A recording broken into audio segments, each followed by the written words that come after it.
use the talk box, and do you feel like we do? Well, tell me about that.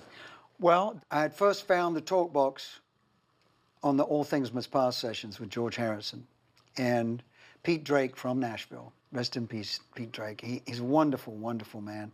And he gets brought over for the more country stuff that George is doing. So all of a sudden, I'm in Abbey Road and studios where they recorded Sgt. Pepper, the real one.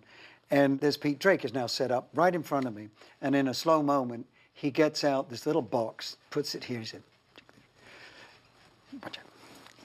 and he puts a pipe in, puts the pipe in his mouth, and all of a sudden, the pedal steel starts singing to me and talking to me out of his mouth. And it's the most incredible sound I'd ever heard. And I said, where do I get one? And he said, well, I made this one myself. So I said, okay, all right, I have to find one. So that was the beginning of my search for the talk box.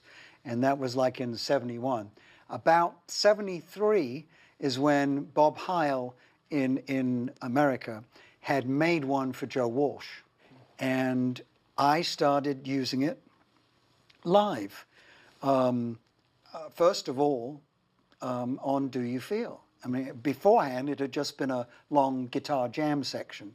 Well, now I introduced it probably in 73, early 74, and the first time I spoke with it to an audience, the place went berserk because it was so different, you know. And I realized that we have humor here.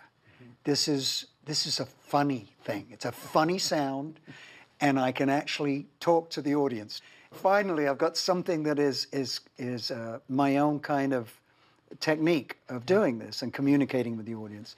And it just took off. And that became the finale number from then on, you know.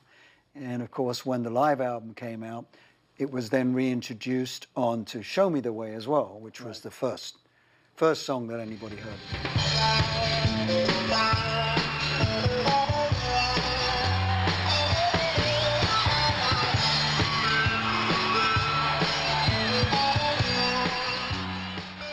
Now, among your top songs, and when I say among your top songs, you've had so many, Baby, I Love Your Way.